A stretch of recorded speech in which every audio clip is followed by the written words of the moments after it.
propósito de la fe es que el hombre reciba lo que Dios ofrece. Y Dios nos ofreció a nosotros el Espíritu Santo. Dios nos ofreció a nosotros su palabra. Dios nos ofreció a nosotros su amor, su misericordia, su gracia. Dios nos ofreció a nosotros que Él estaría siempre con nosotros todos los días hasta el fin del mundo. Dios te librará. ¿Cómo y de qué? ¿Cómo nos libra y de qué es que nos libra? Yo sé que cuando hablamos de liberación hablamos de un montón de aspectos, o por lo menos hay mucho pensamiento con respecto a la liberación. Pero ¿de qué es lo que Dios nos libra? Y me gustaría empezar diciendo, hay un principio y es la soberanía de Dios y sus propósitos son una posesión total y absoluta de nuestro Dios. Sin embargo, Él nos hace participantes en medio de los procesos de la vida cristiana. Dios es el único que puede traer libertad a nuestras vidas. ¿Y cómo lo hace? Bueno, lo hace a través de la guía del Espíritu Santo y la participación de nosotros como hijos de Él, como personas que confiamos y tenemos la fe que se nos fue dada para que esto verdaderamente tome lugar. Usted podría decirme, bueno, ¿cómo es que Dios me liberta? ¿Cómo es que Dios me liberta? ¿O de qué yo necesito ser librado? ¿De qué necesito yo ser liberado? Dios te librará, pero ¿de qué tiene que librarme Dios? Bueno, el cómo y de qué. Vamos a verlo un poquito. Y vamos a pasar a la siguiente parte. ¿De qué es lo que me libra? El cristiano no mantendrá su libertad en Cristo hasta tanto no experimente la libertad en su voluntad. Y pónganle atención a esto, hermanos, porque esto es muy importante. El cristiano no mantendrá su libertad en Cristo hasta tanto experimente libertad en su voluntad. Génesis capítulo 2, versos 16 y 17, y también de Deuteronomio capítulo 30, versos 15 y 19, a nosotros nos ponen esta perspectiva en la cual el argumento de Dios en medio de esto es que Él va a usar un recurso que está a su mano, que está a su disposición, y que nosotros los cristianos debemos de saber si verdaderamente estamos siendo libres, si somos libres, si entendemos esa libertad que se nos fue dada una vez a los santos. Génesis capítulo 2, verso 16, 17, para que ustedes se ubiquen ahí en sus Biblias. Hay este principio en el libro de Génesis nos dice a nosotros que hay un fruto y que Dios da una orden. Usted puede comer de todos los frutos que hay en el campo menos de este. Es decir, le pone a Adán y a Eva una libertad para que puedan experimentarla en su voluntad. Y si nosotros leemos Deuteronomio capítulo 30, verso 15 y el verso 19, también nos encontramos con que Dios le propone al hombre que haga conforme su voluntad. Sí. Entonces, ¿de qué nos está librando el Señor? ¿De qué nos liberta? ¿De qué nos libra el Señor? ¿De qué quiere el Señor liberarnos o librarnos a nosotros? Bueno, nos quiere librar de este aspecto en el cual nosotros tenemos que experimentar libertad en su voluntad. Y usted podría decirme, bueno, yo soy libre. ¿Cuántos nos sentimos libres? ¿Cuántos somos libres, hermanos, en su voluntad? ¿Usted es libre en tu voluntad? ¿Usted siente que usted es una persona libre? En algunas áreas, en otras no. Bueno, ¿de qué quiere librarnos el Señor? Bueno, quiere librarnos de mantener una libertad en Cristo, pero esta libertad en Cristo no se experimenta si no es en su voluntad.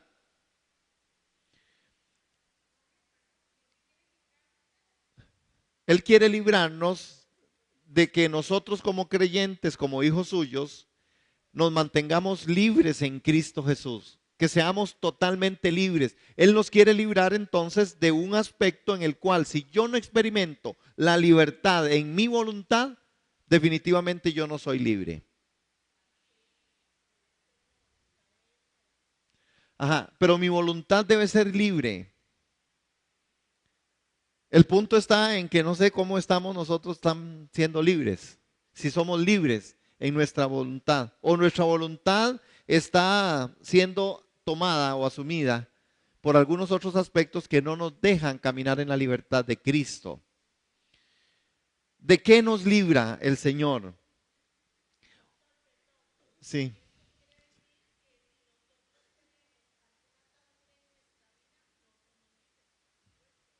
Ajá. Mi última encuesta que les hice aquí el domingo antepasado me dice que sí hay mucha atadura, que hay mucho enojo, que hay mucha ira, que hay mucho resentimiento, que hay muchas cosas que tenemos que ver cómo las manejamos y las trabajamos y somos ministrados por Dios. Pero eso se trata. Hay un cómo, el cómo es el uno 2 3 de Dios. ¿Cómo es que Él nos va a trabajar en esta área? Número uno es que la mente dice lo que nosotros pensamos. Ahí está, ¿no? La mente dice lo que nosotros pensamos. Dos, la voluntad materializa lo que queremos. Y número tres, las emociones expresan cómo nos sentimos. Estamos hablando de que Dios nos librará. El cómo Dios nos libra tiene esta particularidad. Número uno, la mente nos dice lo que pensamos. Nosotros pensamos conforme la mente dice qué es lo que estamos pensando. Usted no puede pensar algo si su mente no lo ha pensado. De la abundancia del corazón habla la boca. Lo que siempre sale en el pensamiento es lo que somos. Nosotros no podemos, ¿cómo les digo? Humanamente usted pudiera decir, no, yo no voy a decir eso, pero usted lo tiene ahí en su mente. Y tal vez no le salió hoy, pero otro día le sale. La mente nos dice lo que pensamos. Entonces, Dios sabiendo que tenemos una mente que la hizo Él sabe que nosotros, para poder resolver la situación de esta particularidad de que la voluntad de nosotros sea libre, nosotros también tenemos que entender que la mente nos dice lo que pensamos, pero que la voluntad materializa lo que queremos y que las emociones se expresan como nos sentimos. Usted no puede engañar. Yo me podría engañar a mí mismo poniendo una sonrisa, ¿verdad? Pero lo que yo estoy viviendo y lo que estoy sintiendo es un aspecto que yo lo tengo ahí. Yo podría expresarle esto en una sonrisa, pero si yo por dentro tengo otra situación, esa es la verdad mía. Aquí estamos hablando que el uno 2 3 de Dios en el cómo Dios va a realizar una libertad, una liberación de nuestra voluntad, tiene que ver con estos aspectos que Él sí lo sabe. Nosotros, la mente nos dice lo que pensamos. Nosotros no somos gente autómata, nosotros no somos robotizados, nosotros somos individuos que tenemos pensamientos, emociones, sentimientos, que tenemos aspectos de voluntad, que tenemos aspectos de los que nosotros, por más que queramos decirlo o no decirlo, o mostrarlo o no mostrarlo, hay algo dentro que usted no se puede engañar a usted mismo. Entonces Dios sabe que la voluntad materializa lo que queremos. Siempre esto que está ahí adentro, sea lo que sea, se va a materializar. ¿Con quién? Bueno, con la gente de más confianza, o con el consejero, o con Dios mismo. Al final usted va a expresar o va a materializar lo que nosotros queremos. Que tal vez usted no le dice a todo el mundo qué es lo que usted quiere, pero hay particularidades y usted le dice a la gente. Y las emociones expresan cómo nos sentimos. Es decir, nosotros no podemos llamarnos a engaño.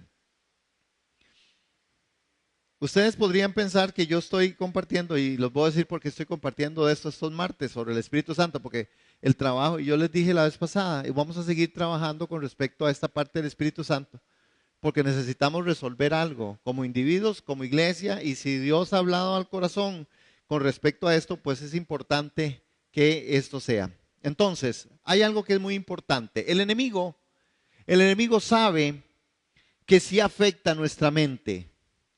Y como Él sabe que lo que afecta a nuestra mente incidirá directamente sobre nuestra voluntad. Aquí es donde está el asunto. Porque es que Dios lo va a resolver de esa forma. Dios podría resolvernos nuestro problema sencillamente diciendo: yo le resuelvo ese problema. Usted ore y yo lo sano. Usted ore y yo le quito esa adicción. Usted ore y yo le quito ese enojo. Usted ore y yo le quito esa circunstancia. Para Dios no es un problema hacerlo. Él lo puede hacer. Él sabe cómo hacerlo. Lo que pasa es que la forma en que Dios escoge hacerlo no es esa forma.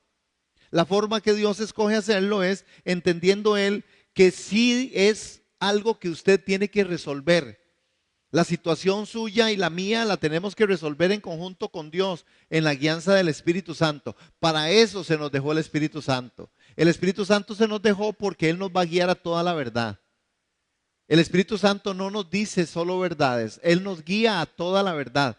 Así es como funcionamos, así es como Dios quiere que nosotros dependamos de Él, de su obra y del Espíritu Santo. Entonces, pero el enemigo sabe que sí afecta a nuestra mente. Él sabe, tan así que sabe que es la única forma donde puede incidir. Dice que es los dardos que Él manda a nuestra mente.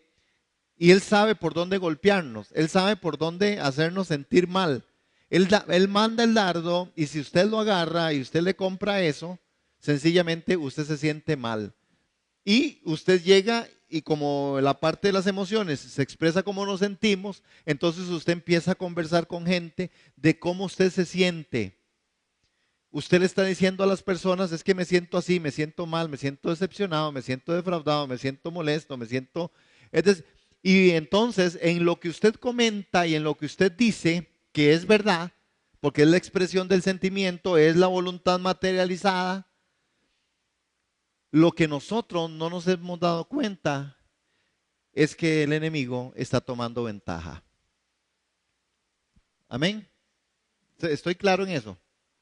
Es decir, cuando entonces yo me senté y le dije todas las cosas y manejo una parte de mi enojo, manejo una parte de mi ira, manejo una parte de mi frustración, de mi situación que es real. Estoy pasando momentos difíciles, estoy medio achantadillo, tengo una crisis en X, Y, J, K, no tengo dinero, tengo una deuda. Todo esto es verdad, pero la forma en que usted lo maneje es la forma en la que el enemigo toma ventaja o no toma ventaja. Entonces nosotros vemos personas que eventualmente siempre caminan sobre ese espacio. Y no es porque están fingiendo. No, les está pasando eso. Se sienten mal, están enfermos, están enfermas, tienen una crisis financiera, familiar, tienen situaciones X, Y, J, K, de todas las clases. Y no es que es mentira, sí me doy a entender. Pero cuando nosotros empezamos a expresarla, ahí es donde nosotros debiéramos de aprender cómo hacerlo. ¿Cuál es la tonalidad? ¿En qué forma estamos nosotros expresando esa que es nuestra circunstancia y nuestra verdad? Amén.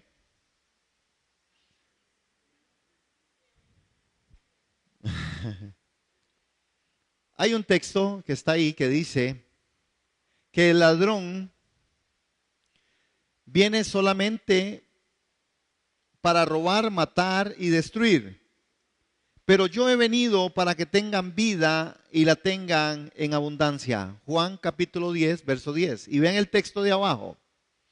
Dice: Dios nos ha librado ¿de qué? Del poder de la oscuridad y nos ha llevado al reino de su amado Hijo, por quien hemos recibido la liberación y el perdón de los pecados. Colosenses 1, 13, 14. El cómo de Dios aparecen estas dos cosas.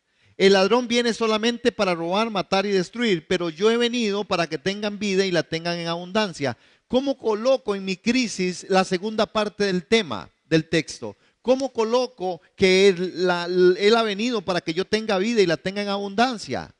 Bueno, yo tengo que cambiar la perspectiva de mi mente, de mi voluntad, de mis emociones, de mis sentimientos. Tengo que captarla, tengo que capturarla de una forma diferente. Debo entender entonces que si la palabra es como un mazo, pero si yo soy como un vidrio, me quiebro. Pero si la palabra es como un mazo y yo soy como un hierro, lo que Él está haciendo es formándome.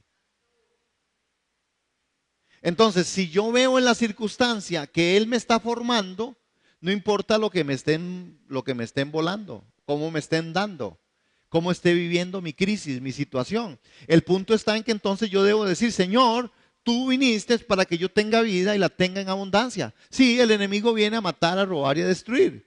Esa es una verdad, eso está ahí, pero ¿qué es lo que va a prevalecer en mi vida? En mi vida va a prevalecer que tú has venido para que yo tenga vida y la tenga en abundancia. Esa parte la tengo que asumir, esa parte yo tengo que agarrarla, entronarla en mi corazón, abrazarla y tengo que caminarla, sabiendo que Dios es justo, que Dios sabe qué es lo que está haciendo. Sí. Hay una parte que está costando y por eso es que la iglesia como tal, ¿verdad? La iglesia, los muchos miembros viven situaciones y cada uno la resuelve a su forma. Y cuando tratan de resolverlo a su forma, nos encontramos con que hay diferentes causas y formas en las que la gente toma decisiones que a veces no son las más. A través de la voluntad se tiene una capacidad para reinar y gobernar. Es como funciona, es decir, en esa forma es como Dios le ha dado dominio al hombre. Dios nos ha dado un dominio, pero el dominio está trazado sobre la voluntad, porque en la voluntad tenemos una capacidad para reinar y gobernar. Señor, hágase tu voluntad en el cielo y en la tierra, como en la tierra. Tu voluntad, la voluntad de Dios. Pero la voluntad de Dios en medio de nosotros es establecida a través de ese factor de decisiones. Es decir, cuando yo tomo, ¿verdad? Porque Dios me ha dado esa habilidad, yo tengo que decidir. El pecado hoy nos enseñorea, es decir, nosotros tenemos muchos recursos. Entonces, el hombre debe tomar control de su voluntad y lo que se ve reflejado en el dominio del cuerpo, del alma, de su corazón, de su espíritu, de todo nuestro ser. Es decir, nosotros tenemos que tomar el control de la voluntad. ¿Ustedes se acuerdan cuando pasamos aquella otra parte de cómo funcionamos? ¿Se acuerdan? De la parte, ¿verdad? Que era la consciente, la parte inconsciente, ¿sí? ¿Sí se acuerdan? Bueno, de eso se trata. Dios dice que Él nos ha libertado y nos ha librado del poder de las tinieblas o de la oscuridad y nos ha llevado al reino de su amado Hijo, por quien hemos recibido liberación y el perdón de los pecados. Es decir, es una obra completa y hecha. Él nos la ha librado del poder de la oscuridad. Es decir, Satanás no tiene poder. Pero entonces, ¿por qué es que la crisis y las situaciones, por qué es que nosotros vivimos con tantas ataduras o con ¿por qué? Es decir, si Él nos ha dado esa victoria, si nos ha librado del poder de la oscuridad y nos ha llevado al reino de su Hijo, nosotros tenemos que empezar a experimentar esa parte como personas, como iglesia. Amén. En la otra Filmina, ¿de qué? Otra vez. Sí, sí.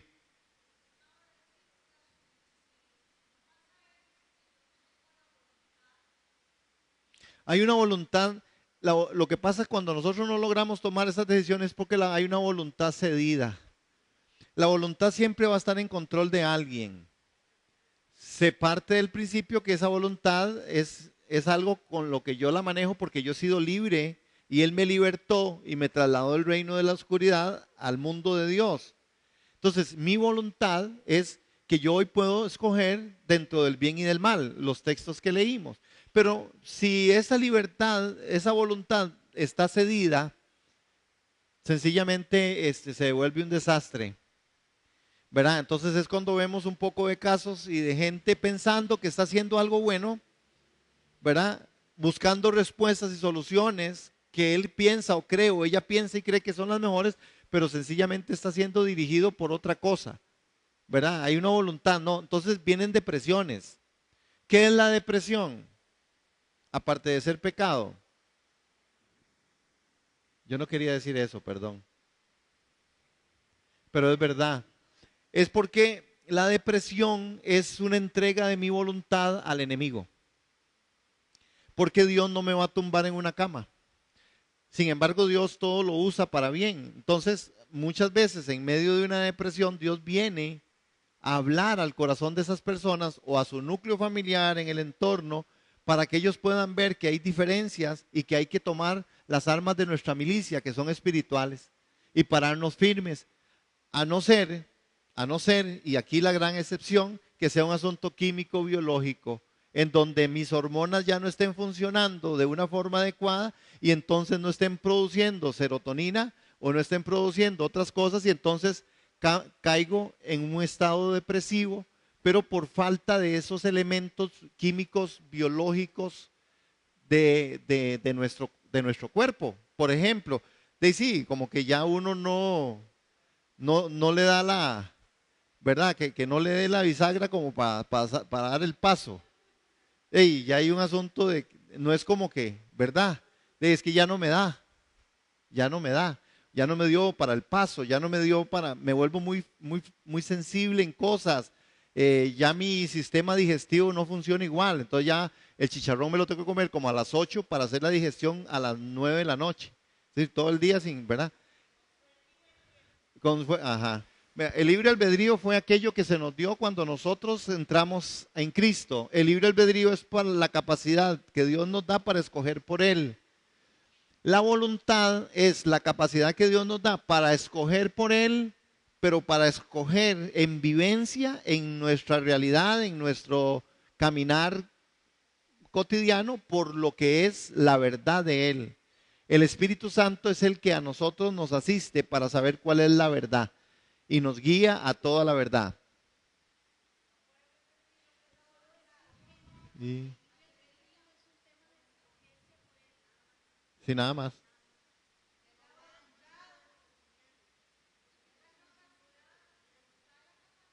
Ajá. Sin nada más por eso.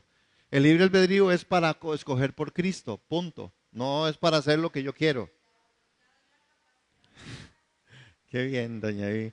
La voluntad es la capacidad que Dios nos da a nosotros para tomar las decisiones con respecto a Él, a su reino, porque fuimos trasladados de las tinieblas a su luz, al reino de Él, para escoger la voluntad de Él, para escoger lo que de Él proviene, pero también es para la escogencia de nuestro diario vivir. Es decir, yo tengo que entender qué es lo bueno y qué es lo malo desde la perspectiva de Dios. En mi caminar, ¿miento o no miento? ¿Trabajo honradamente o no trabajo honradamente?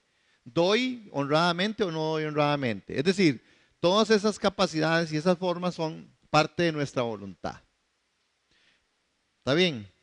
¿De qué? Libertados. ¿De qué?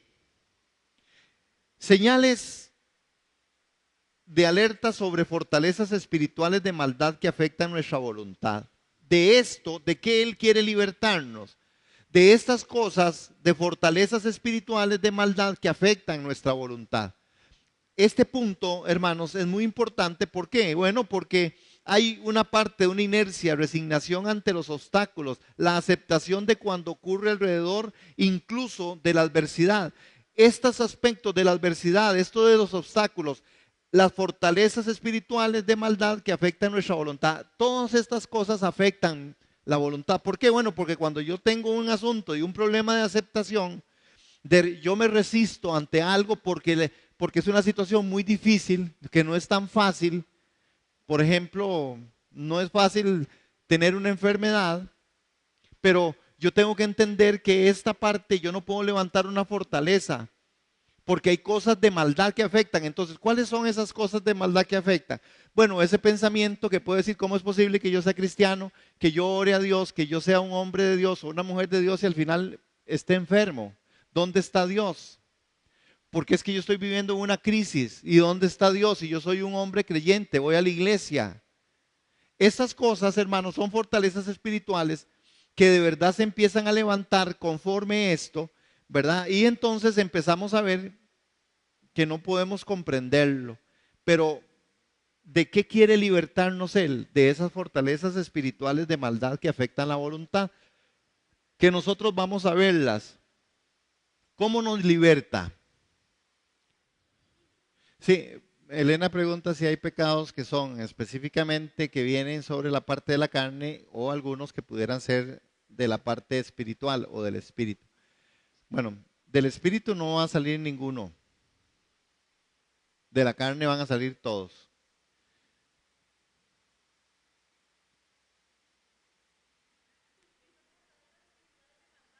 Las fortalezas espirituales de maldad, ajá, pero son porque son fortalezas espirituales de maldad. Es que el reino de Satanás es espiritual. ¿Ah? Ajá. Sí, Olguita. A eso vamos. ¿Qué es lo que levanta esas fortalezas espirituales? Por ejemplo, las situaciones adversas que nosotros podamos vivir. Y yo dije otra vez, bueno, resulta que alguien tiene una crisis, una situación muy difícil a nivel económico, ¿verdad? Y ya ha hecho todo lo posible en medio de todo. Es un creyente, es una persona que da, es una persona que da más allá de todo, pero al final tampoco está bien, la estabilidad económica no está funcionando. Se levanta y se pudiera levantar un asunto de esta parte espiritual, ¿verdad? Una fortaleza espiritual en donde podría la persona entrar en esa crisis y decir, ay no, la verdad es que mejor yo no vuelvo a dar. De todas formas siempre he dado, pero no funciona. O al final puedo llegar a decir, no, la verdad es que para qué voy a ir a la iglesia. Si al final yo le oro a Dios y la cosa sigue igual. Esos son fortalezas espirituales de maldad. ¿Por qué? ¿Por qué espirituales y de maldad? Bueno, porque Satanás está atacando otra vez la parte de la mente. Y la mente me llega a la mente y yo lo puedo bajar perfectamente a la voluntad. Cuando yo le creo el discurso, yo soy el que empodero a Satanás. Yo soy quien empodero al hermano que me puede decir, es que viera que a ustedes les ha pasado, hermanos. A ustedes les ha pasado posiblemente. Cuando alguien llega y le empieza a contar sus penas, ¿verdad? Más o menos de la canción Morena de mi vida, te vengo a contar mis penas. Y cuando a usted le empiezan a contar las penas, hay un discurso en la conversación que ahí hay un problema porque ahí se están levantando aspectos espirituales de maldad. Y cuando yo le empiezo a decir, hermano, es que vieras qué difícil y viera que y he pasado tanta necesidad, pero usted debe creer que a mí no me ha llamado nadie de la iglesia. Ya ahí el dardo salió, fue conectado de tal forma que al final ya usted en la receptividad de la conversación, usted está pensando en, ya no están pensando en lo que la persona le está diciendo, usted está diciendo, ¿qué clase de iglesia? ¿Aló? Y entonces la parte de espíritus de maldad o esta parte de ese espíritu de maldad que viene y viene a contaminar, ya me tiene, ya acaparó a la otra persona y a usted. Y de usted va a pasar, hermano, y la contaminación se hace. Y la contaminación se hace en toda la comunidad de fe. Porque entonces usted escuchará gente con pensamientos, ¿verdad? De la iglesia, pero no son pensamientos por algo que les pasó. Porque cuando uno confronta a ese tipo de personas y usted le dice, pero ¿cuántas veces hemos hablado que si usted no necesita comida, ¿por qué usted no nos dice? Que por cierto hay que traer porque no tenemos canasta básica. Necesitamos traer para no tener la alacena vacía, hermanos, para darle a los demás, ¿verdad, Rebequita? Entonces, pero lo hemos dicho. ¿Y por qué si aquí hemos dicho, bueno, hermana, si a usted no la llaman, llame y diga, vea, es que verá que estoy pasándola mal? Es decir, las opciones siempre están, pero normalmente en la crisis nos centramos. Hermanos, esto es bien delicado. Esto que yo estoy diciendo es muy delicado porque esto ha existido por siempre en la iglesia de Jesús, ¿verdad? En unos lugares más que en otros. Pero el problema es cuando nosotros, por ejemplo, esta iglesia que es básicamente muy familiar, es muy complicado. Porque el problema de la familia X, con la familia X, se nos descompone la cosa, hermanos. Pero se nos descompone de tal forma porque entonces usted se encuentra que la iglesia se parte. Y resulta que entonces yo le estoy echando porras a los de aquí y hay otro grupo que le echa porras a los de allá. Y ya tenemos a la gente partida y Satanás haciendo fiesta, danza y todo. Ese día danza aquí. Conmigo danza. Es algo, así es como funcionan las fortalezas. ¿Cómo nos liberta? Nos liberta, el poder de Dios nos liberta para que podamos tomar control de las emociones y sentimientos. Esta es una parte muy sensible, hermanos. Dios nos quiere libertar a nosotros y la parte de la liberación nos liberta, viene con esto, hermanos, que podamos tomar control de las emociones y sentimientos. Si hay algo en lo que definitivamente, imagínense que la conversación de esa hermana, que en un momento dado, de ese hermano que me dijo, no, es que en la iglesia ni tan siquiera se ocupan de mí, o ni siquiera me llaman, o me tienen por allá, o qué pasa si yo de verdad, dentro de la espiritualidad, yo me planto y le digo, no, hermana, tal vez es que no se sabe de su condición, pero declaremos la condición en medio de la comunidad de fe para que la comunidad de fe le ayude, hermana, a usted. Pero hermanos, eso no es lo que no se da, porque eso cambiaría. O vamos a hablar con el pastor, o vamos a hablar con la asistente de la iglesia para que ella nos pueda resolver. Pero no se hace, o con los diáconos, o con alguno del liderazgo, del servicio, o de los que están en el equipo de trabajo. Pero eso no se hace. Normalmente la gente toma siempre, hermano, y a veces suena como extraño, ¿verdad? Y tampoco no es como una gente que toma a nivel de confianza. A veces, cuando este asunto espiritual se vuelve tan fuerte, casi siempre los que se ven enredados en los temas son la gente más débil. Y Satanás que los conoce, hermanos. Y Satanás que se los pone. Entonces voy a la gente más débil. Casi siempre se acercan a alguien que también está con un pensamiento que está cavilando en que si de verdad la iglesia está funcionando, posiblemente manejando algún tipo de resentimiento, de dolor, y le cayó esa persona diciendo eso, nada más falta decir confirmación. Bien pentecostal, eso es confirmación. Sí, cierto, esa iglesia es así. Sí, cierto, ese pastor es así. Sí, cierto, ese grupo es así. Sí, cierto, esa gente es así. Hermanos, yo se los digo porque uno en esto, celebrando los 21 años, uno se da cuenta de cuántas veces, por ejemplo, digamos, a este que está aquí atrás, no, a este que está aquí adelante, ¿verdad? Le han señalado en cosas, así, y que yo no me doy cuenta, pero la señalan. ¿Por qué? Bueno, porque, y siempre yo digo lo mismo, ¿verdad? No, no es tanta ventaja andar con el pastor, no es que tienen que invitarlo y todo, es una renta, mejor no anden con el pastor, pero tampoco es porque yo ando solo con un grupo de gente. Si un domingo vamos a comer y a mí siempre me preguntan, ¿dónde van a ir? Le digo, yo no sé dónde van a ir, pregúntele a alguien porque yo también voy. Pero yo voy no porque no, yo voy si van todos, van todos. Pero son ese tipo de eventos sencillos, se presta para cosas. Es que entonces solo anda con estos o solo anda con estos. No, hermano, usted me invita a su casa y yo voy. Usted me invita a comer y estoy más rápido. ¿Sí? Este es el punto. Lo que pasa es que nosotros dejamos pasar esto. Controlar cómo nos liberta. Dios nos da el poder del Espíritu Santo para libertarnos de tomar control de las emociones y de los sentimientos. Hermanos, si hay algo que afecta a la vida cristiana y a los individuos cristianos es esta parte, hermano. Sentimientos y emociones. Que está lloviendo y casi siempre, ¿con qué relaciona usted la lluvia? ¿Con qué? ¿Con qué sentimiento? Dormir. Con dormir, dicen. ¿Con qué más relaciona usted la lluvia? ¿Qué sentimiento? ¿Qué emoción sale? ¿Verdad? Es nostalgia, es tristeza, ¿verdad? Entonces la gente lo único que piensa es en meterse entre la cama y todo el mundo dice lo mismo y Dios a nadie complace.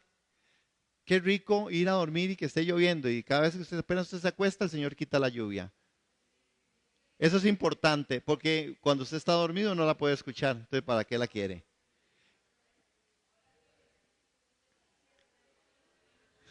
Es que qué pura vida. Tal vez es que yo nunca pienso así. Bueno, yo no pienso así por mi trasfondo. Por un trasfondo en el que era muy feo dormir en la calle lloviendo.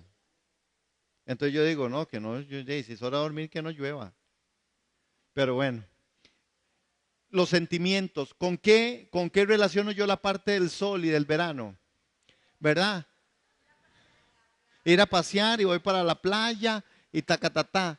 Esas son cosas, ¿verdad? Es lo mismo. Vea cómo nosotros estamos muy permeados por esto. En diciembre usted no piensa más que en otra cosa que es una comilona y es una cosa, ¿verdad? Entonces son aspectos en enero, pero son aspectos, hermanos, que espiritualmente a nosotros nos afectan. Ajá, porque nuestra voluntad es muy manejada a veces por ese tipo de eventos. Ah, hermano, ¿cuánta gente no está en la iglesia porque el pastor no le peló los dientes, no sabiendo que es que el pastor no andaba puesto los dientes ese día? Pero al final se enojan por eso, se molestaron por eso. Eso es verdad. ¿O cuánta gente piensa, no, es que a mí no me parece cómo está funcionando, entonces yo no doy el diezmo ni la ofrenda? Así, hermano. No, es que ese grupo a mí no me parece cómo está cantando, así es que no voy a cantar.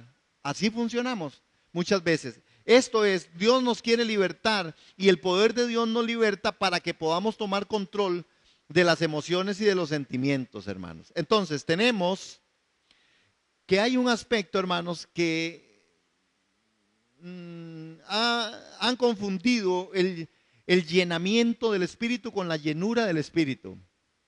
Me debatí con esta palabra, ¿estará bien? Ajá. Suena muy de Santa Bárbara.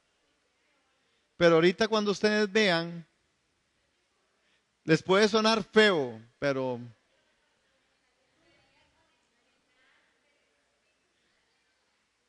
el llenamiento del Espíritu es distinto a la llenura del Espíritu.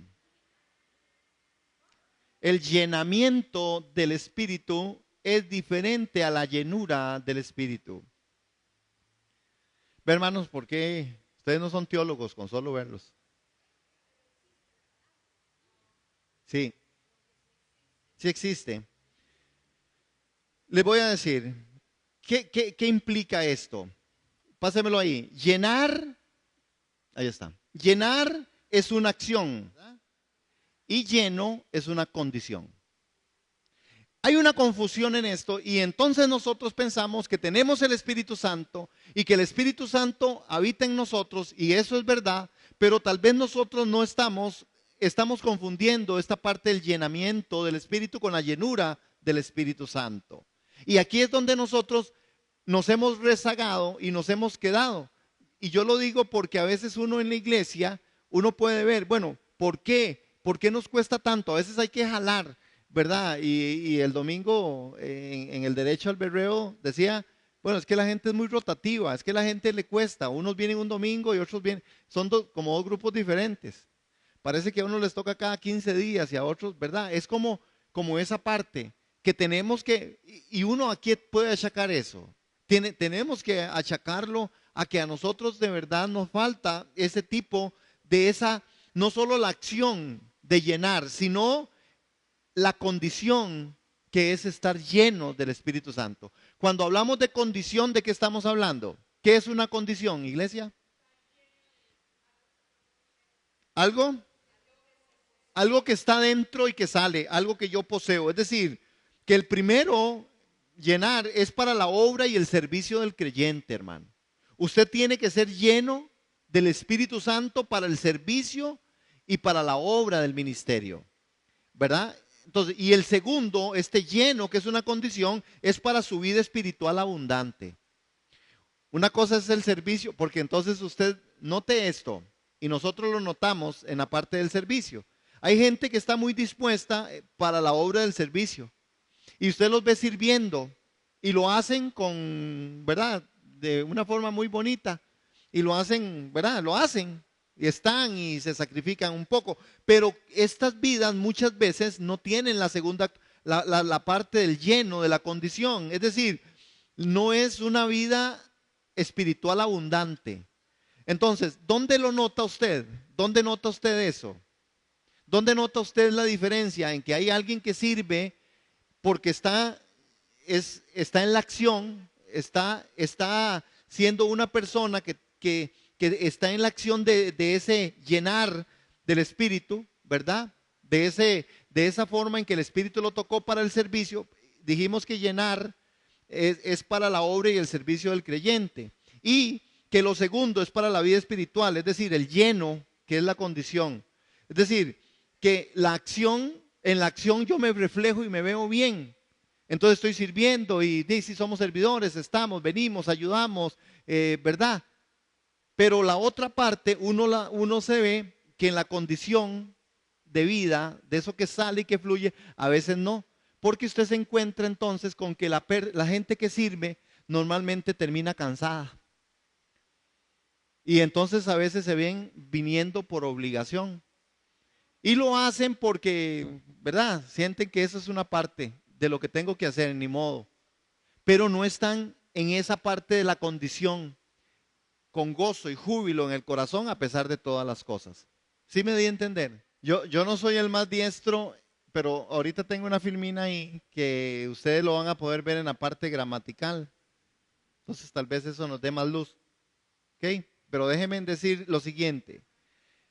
Es que la verdad de la parte del llenamiento del Espíritu descansa siempre en las posiciones extremas. Por ejemplo, nosotros vemos el Espíritu en la primera iglesia, digamos, aquellos que eran diáconos, ¿verdad? ¿Se acuerdan de aquellos que eran dos diáconos importantes, Felipe y Esteban? Eran llenos del Espíritu Santo, ¿verdad? Había un llenamiento del Espíritu tal que esta gente servían a las mesas y tenían una predicación, pero con demostración del Espíritu Santo total. La condición de ellos era que había algo de dentro, que era la acción que fluía hacia afuera. No era solamente un asunto de servir. No solamente dijeron, servimos las mesas. No, Esteban fue apedreado, porque por el Espíritu nada más y nada menos que siendo apedreado, citó 54 textos bíblicos. Y nosotros apenas con Juan 3:16. Bueno, pero es que el llenamiento del Espíritu tiene que ver con eso, con el abrir la boca y que nos sea llena.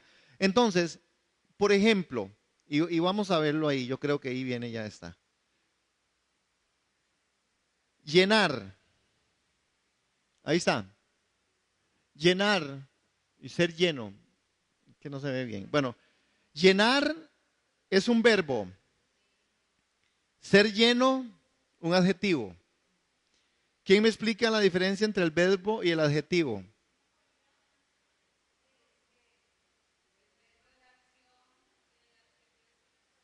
Una cualidad. Entonces, ese llenar es solamente una, una acción. ¿Y el adjetivo ser lleno? Ok. La otra parte, llenar es una acción de arriba, que va entrando en uno.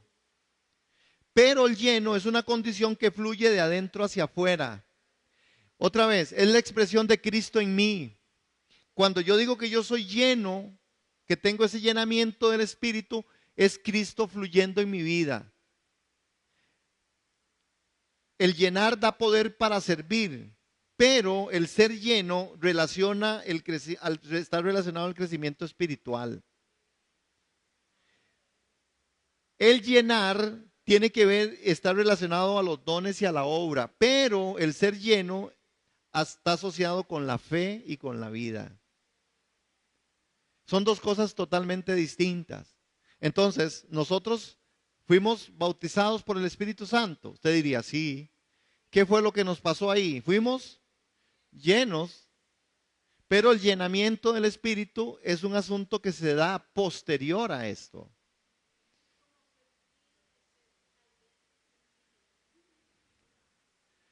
No, nosotros tenemos el Espíritu y para la obra estamos como capacitados, pero el llenamiento tiene que ver con otra cosa. Es esa parte en la que es de adentro hacia afuera donde el asunto fluye. Es lo que yo soy, sale. Es Cristo en mí funcionando, saliendo, tomando, haciendo, con gozo y júbilo, no importa que sea. Es decir, no, Ok, yo no estoy porque soy un diácono, yo no estoy aquí solo porque soy el pastor, yo no vengo porque soy solo el pastor, no, yo vengo porque soy el pastor, pero en el llenamiento, en esta parte del adjetivo, lo que está fluyendo de adentro hacia afuera es que yo entiendo que soy parte del cuerpo de Cristo y como parte del cuerpo de Cristo manifiesto a Cristo en mi vida.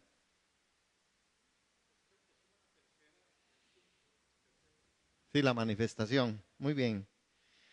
¿Está claro? ¿Ya más claro? Siempre ha estado claro. Las condiciones. Entonces, hermano, vean esto mientras pasamos esa filmina. Durante el proceso del llenamiento del Espíritu, el creyente no debe abandonar ni la razón o la voluntad y así dejar que las emociones corran erráticamente o de forma errada. El verdadero llenamiento del Espíritu hace que el intelecto de uno sea más lógico, la voluntad más fornida y las emociones más ricas.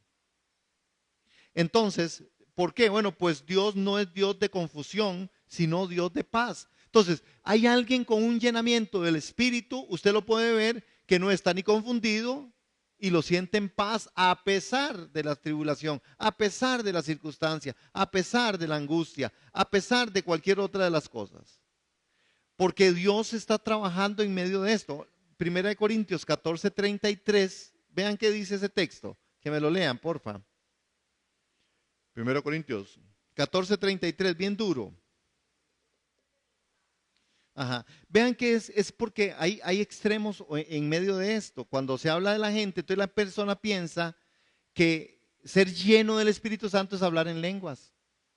Y básicamente el hablar en lenguas, ¿verdad? No se puede tomar como un clímax de la vida espiritual del creyente. Al contrario, porque hablar en lenguas es una manifestación del bautismo del Espíritu Santo. Pero el llenamiento del Espíritu Santo es otra cosa. Porque no todo el mundo habló en lenguas. Por lo menos Pablo bautizado no lo vemos o en una evidencia hablando en lenguas inmediatamente. De Jesús no se hablaba, que hablaba en lenguas, ¿verdad? Y al final no podemos tomarlo. Es decir, la experiencia del llenamiento del Espíritu va más allá, hermanos. Es decir, es como, como esa parte en la que de verdad se establecen cosas en mí y funcionan como vida. Es decir, yo no estoy porque alguien me dijo que estuviera, yo estoy porque Dios me guía, mi voluntad está sujeta a Dios y por lo tanto yo estoy porque Dios quiere que yo esté. Yo vivo porque Dios quiere que yo vivo, yo hago y yo doy porque Dios quiere que yo dé. Yo danzo porque Él quiere que yo dance, yo le adoro porque Él quiere que yo le adore. No es un asunto de que estoy lleno, no, el llenamiento del Espíritu tiene que ver con esa acción de vida. Sí, ok. La condición para ser lleno del Espíritu. Y ahí es donde si hablamos de libertad, de por qué Dios nos liberta o Dios nos quiere liberar no solamente de esta parte que hemos conversado de la voluntad, de las emociones, sino de los criterios que nosotros guardamos como enseñanzas, que a veces no son toda la enseñanza. Por eso uno dice, tenemos que seguir aprendiendo. Y a veces alguna gente piensa que ya lo sabe todo. Pero cuando uno se da cuenta y uno descubre en medio de la enseñanza y del estudio algunas de las cosas, ¿cómo podemos entonces nosotros tener ese llenamiento del Espíritu? Bueno, la única forma y solamente hay una manera en que eso se halla y tal vez usted no le vea como que eso tiene tanta profundidad, pero es tan simple que al final uno dice, Daisy, es muy sencillo, esto es un asunto solo por gracia de Dios. Pero dentro de esta gracia de Dios, la escritura en Hechos 5:32 dice, el cual ha dado Dios a los que le obedecen. El llenamiento del Espíritu es para los que le obedecen. Y usted va a decir, ay, te hubiera dicho eso y nos vamos a hacer una hora. Pero a los que le obedecen, ¿quiénes le obedecen? Es que la obediencia no puede ser una obediencia relativa, es una obediencia inmediata. Entonces yo les pongo en la perspectiva esto, llevándolo a lo más profundo de sus corazones y de su ser. Usted tiene que cerciorarse. Yo tengo que asegurarme y cerciorarme por qué no estoy o por qué sí estoy, por qué doy o por qué no doy, por qué hago o por qué no hago. Este es uno de los grandes problemas, hermanos, a nivel de la iglesia y del cristianismo, porque la gente toma decisiones, depende cómo le amanezca el sol. Tengo pereza, estoy muy cansado. ¿Eso es obediencia? No, eso es solo la lógica carnal. Cansado o no cansado, mucho que hacer, no mucho que hacer. Y sobre eso tomo decisiones, decisiones espirituales, de decir, voy a adorar al Señor, voy a ir a congregarme con los santos, mandatos estipulados, establecidos. Doy, ¿cuánto va a dar? Conforme propuso en el corazón y el Espíritu le dijo a usted que diera. Pero somos este tipo de gente obediente. Porque la llenura y el llenamiento del Espíritu, para ser llenos del Espíritu, necesitamos entonces obedecer, el cual ha dado Dios a los que le obedecen, nada más. Pero obedecer no es tan sencillo, hermanos. Obedecer no es tan sencillo. Y el punto no es que yo obedezca en una cosa y en otra no, porque hay gente que ¿verdad? Ay, nosotros somos buenísimos para acomodarnos, hermanos. Y ahí, y solo usted, delante de la presencia de Dios, y yo como el que le sirvo a ustedes y al Dios que yo sirvo igual, yo les tengo que andar diciendo o les tengo que decir lo que yo en la escritura veo o lo que de Dios por el Espíritu yo puedo percibir y recibir. Y así es como ministro para la gloria de Dios. No los puedo exigir porque Dios no nos exige. Pero entonces yo les digo algunas cosas y bueno, y uno sabe que la gente vive un poco enojada y entonces se enojan más cuando uno les dice algo, que por qué no estaba, que por qué no vino, que por qué no alaban, que por qué vienen tan tarde, por qué no adoran, que por qué, ¿verdad? Pero es porque uno quiere buscar dentro de esto una obediencia en plenitud para tener un llenamiento. Si no, no vamos a funcionar, hermano. Obediencia quiero, no sacrificio. Por eso el llenamiento tiene que ver más con el asunto del servicio. No es solo servir, es más allá del servir. No es solo dar, es que Hebreos dice, no hemos llegado ni hasta dar la sangre.